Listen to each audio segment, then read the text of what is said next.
తెలంగాణ రాష్ట్ర ప్రభుత్వం ప్రతిష్టాత్మకంగా చేపడుతున్న ఇందిరమ్మ ఇల్లు, ఇందిరమ్మ ఆత్మీయ భరోసా, కొత్త రేషన్ కార్డులు, రైతు భరోసా లబ్ధిదారుల ఎంపిక కోసం పారదర్శకంగా సర్వే కార్యక్రమాన్ని చేపడుతున్నామని జిల్లా కలెక్టర్ రాహుల్ రాజ్ అన్నారు. రామాయంపేట మున్సిపాలిటీ పరిధిలోని కోమటిపల్లి 2వ వార్డులో నిర్వహిస్తున్న సూపర్ సర్వే కార్యక్రమాన్ని ఆయన క్షేత్రస్థాయిలో పరిశీలించారు. పలువురు ఇళ్ల వద్దకు వెళ్లి వారి సమస్యలను అడిగి తెలుసుకున్నారు. వారు చేస్తున్న కూలీ పనుల వివరాలను అడిగి తెలుసుకున్నారు. ఇల్లు లేని నిరుపేదలకు ఇందిరమ్మ ఇళ్ల పథకం చేస్తామని, సొంత భూమి లేని ఉపాధి హామీ పనులు చేస్తున్న కూలీలకు ఇందిరమ్మ ఆత్మీయ భరోసా అమలు చేస్తామని, కొత్త రేషన్ కార్డు లేని వారికి రేషన్ కార్డు, సాగుకు యోగ్యమైన భూములకు రైతు భరోసా కార్యక్రమాన్ని అమలు చేస్తామని తెలిపారు. ఈ కార్యక్రమంలో తహసీల్దార్ రజనీకుమారి, మున్సిపల్ కమిషనర్ దేవేందర్, మండల వ్యవసాయ అధికారి రాజు నారాయణ, మండల ప్రత్యేక అధికారి శ్రీనివాసరావు తదితరులు పాల్గొన్నారు.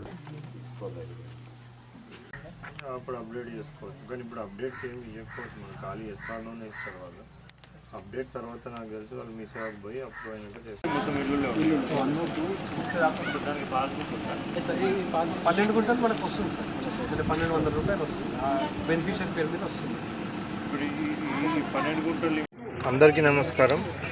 So last week honourable chief minister గారు కలెక్టర్స్ కాన్ఫరెన్స్ ఒకటి హైదరాబాద్లో పెట్టడం జరిగింది. సో అక్కడ ఇచ్చిన ఇన్స్ట్రక్షన్స్ ఏంటి అనేసి అంటే 26th జనవరి రోజు మనం ఒక 4 ఇంపార్టెంట్ ఫ్లాగ్షిప్ ప్రోగ్రామ్స్ ప్రభుత్వం చాలా ప్రతిష్టాత్మకంగా లాంచ్ చేయబోతూ ఉన్నారు. సో దాంట్లో రైతు భరోసా ఒకటి, ఇందిరమ్మ ఆత్మీయ భరోసా ఒకటి, ఇందిరమ్మ ఇల్లు ఒకటి, మళ్ళీ న్యూ రేషన్ కార్డ్స్ ఒకటి. ఈ 4 స్కీమ్స్ మనం 26th జనవరి రోజు లాంచ్ చేయబోతూ ఉన్నాం. సో ఇందిరమ్మ ఇళ్ళ సర్వే ఆల్మోస్ట్ మన దగ్గర 98% వరకు కూడా కంప్లీట్ అయిపోయింది ఇందిరమ్మ. ఇప్పుడు సూపర్ చెకింగ్ ఒకటి నడుస్తూ ఉంది మున్సిపాలిటీలలో ప్లస్ పంచాయతీలలో కూడా. సో ఈ సూపర్ చెకింగ్ ఈరోజు కానీ రేపటికి కానీ అయిపోతుంది. సో ఇది అయిపోగానే దాన్ని బట్టి ఎవరైతే poorest of the poor eligible persons ఉంటారో సో వాళ్ళనే సెలెక్ట్ చేయడం జరుగుతుంది ఆ సర్వే ఆధారంగా. సో అది ఆల్మోస్ట్ మనకి కంప్లీషన్ స్టేజ్కి వచ్చింది ఇందిరమ్మ ఇళ్ళ సర్వే. అది కాకుండా మనకి రైతు భరోసా. సో రైతు భరోసా అంటే మనం స్టార్టింగ్ నుంచి చూసుకుంటే కూడా సో ఇంతకుముందు రైతు బంధు స్కీమ్ లాగా ఉండి ఇప్పుడు రైతు భరోసా కింద మనం ఏంటంటే 6,000 పర్ సీజన్, టోటల్గా 12,000 పర్ ఇయర్ మనము రైతులకు ఇవ్వడం జరుగుతుంది. సో దీంట్లో యొక్క ముఖ్య ఉద్దేశం ఏంటంటే ఈ స్కీమ్ యొక్క ముఖ్య ఉద్దేశం ఎవరెవరైతే వ్యవసాయం చేస్తూ ఉన్నారో వ్యవసాయ యోగ్యమైన భూములన్నిటికీ కూడా మనం ఇవ్వడం జరుగుతుంది.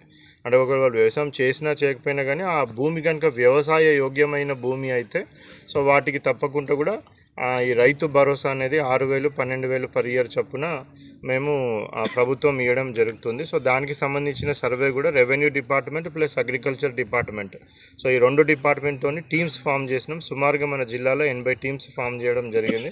సో 80 టీమ్స్ కూడా ఈ కంబైన్గా ఈ సర్వే అనేది కూడా చేస్తూ ఉన్నారు. దీన్ని కూడా ఒక 3-4 డేస్లో బై 20th ఈ సర్వే కూడా మేము రైతు భరోసా సర్వే అనేది కంప్లీట్ చేసి ఏవైతే వ్యవసాయ యోగ్యమైన భూములు ఉన్నాయో సో వీటన్నిటికీ కూడా రైతు భరోసా అనేది మేము 26th నుంచి ఇవ్వడం జరుగుతుంది. ఇది కాకుండా ఇందిరమ్మ ఆత్మీయ భరోసా అనే స్కీమ్ ఉంది. ఇది కొత్తగా వచ్చిన స్కీము. సో దీని ప్రకారం ఏంటంటే ఎవరెవరికైతే సో ఎన్ఆర్ఈజీఎస్ పని అంటే ఉపాధి హామీ పని 2023-24 ఫైనాన్షియల్ ఇయర్కి 20 రోజులన్నా కనీసం పని చేసి ఉంటారో సో వాళ్ళందరికీ కూడా ఇందిరమ్మ ఆత్మీయ భరోసా అనేది. మరిన్ని అప్డేట్స్ కోసం మా ఛానల్ని సబ్స్క్రైబ్ చేయండి.